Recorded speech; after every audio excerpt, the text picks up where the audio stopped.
you realize your child's trauma wasn't over. My daughter Sadie stopped talking when she was 6. No warning, no explanation. She woke up one morning and simply refused to speak. Not couldn't. Refused. The doctors called it selective mutism, trauma-induced, but nobody could figure out what the trauma was. Our family was stable. No divorce, no death, no violence. My husband and I both worked steady jobs. We didn't fight, we didn't yell. Sadie had friends, good grades, and a room full of stuffed animals she used to narrate bedtime stories to every night. Then one morning she just stopped. At first we thought it was a phase. Kids go through phases. But after a week of silence, we took her to a therapist, then another, then a specialist. They all said the same thing. Something triggered this. Find the trigger. We couldn't find it. The only thing that changed around that time was my husband's best friend Bernard moving to California. He'd been part of our family since before Sadie was born, practically lived at our house, taught Sadie to ride her bike, read her stories. Everyone loved Bernard. When he moved away, Sadie went silent. We assumed she was grieving, losing someone she loved, a 6-year-old processing loss the only way she knew how. So we gave her time. 1 month became 6. 6 became a year became 2. She communicated through notes, nods, pointing. Her teachers adapted, her friends adapted, we adapted. It became our normal. For 4 years, my daughter didn't speak a single word. Then my husband announced that Bernard was coming to stay with us for Christmas.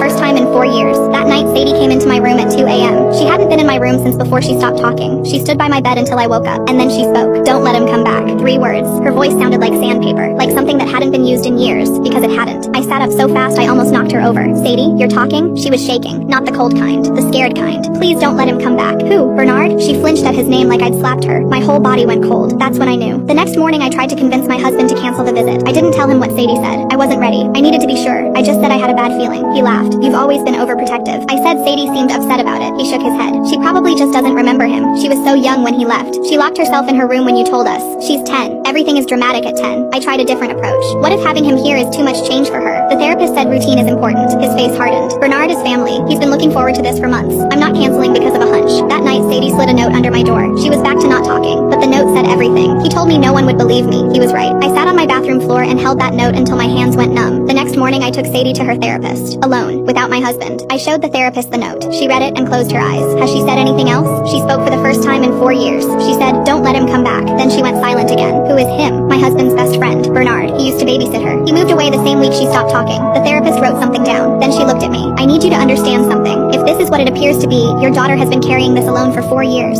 She stopped talking because it was the only way she knew how to protect herself. I couldn't breathe. She needs to know you believe her before she can tell you anything else. I went home. My husband had already confirmed Bernard's flight. The guest room was made up. Christmas decorations were going up. I tried one more time. Cancel the visit. Why are you so obsessed with this? Because something happened to Sadie, and I think Bernard is the reason. He stared at me. That's a dangerous accusation. It's not an accusation. It's a mother's instinct. Bernard is my best friend, and Sadie is your daughter. He didn't cancel. Bernard arrived 3 days before Christmas. He walked in with presents and that big smile everyone loved. My husband hugged him like a long-lost brother. I stayed by the stairs. Sadie was in her room. She hadn't come out since the announcement. Where's my favorite girl? Bernard asked, looking around. I brought her something special. She's not